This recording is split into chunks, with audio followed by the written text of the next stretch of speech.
Boys and girls, I'm going to read you the story of Where the Wild Things Are, Story and Pictures by Maurice Sendak, and I have permission from Scholastic to read this story. The night Max wore his wolf suit and made mischief of one kind and another. His mother called him Wild Thing, and Max said, "I'll eat you up." So he was sent to his room without eating anything. That very night in Max's room, a forest grew and grew and grew until his ceiling hung with vines and the walls became the world all around.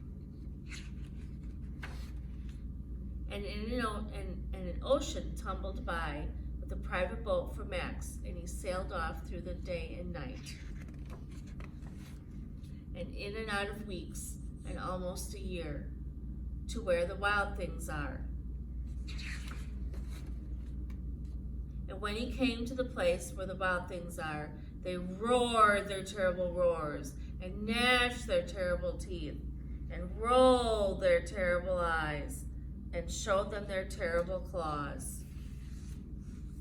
Till Max said, "Be still," and tamed them with the magic trick of staring into all their yellow eyes without blinking once.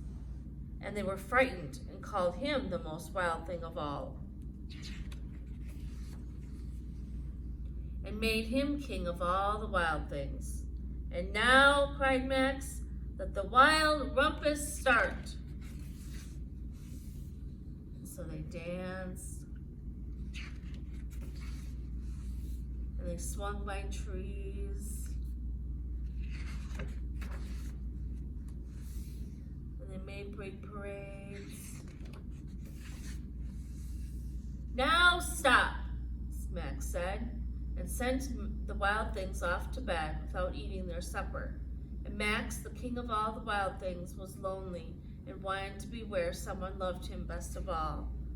Then all around, from far away, across the world, he smelled good things to eat. So he gave up being king of where the wild things are.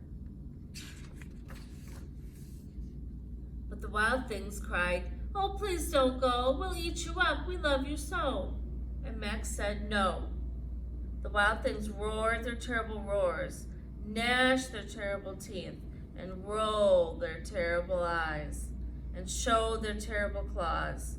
But Max stepped into his private boat and waved goodbye,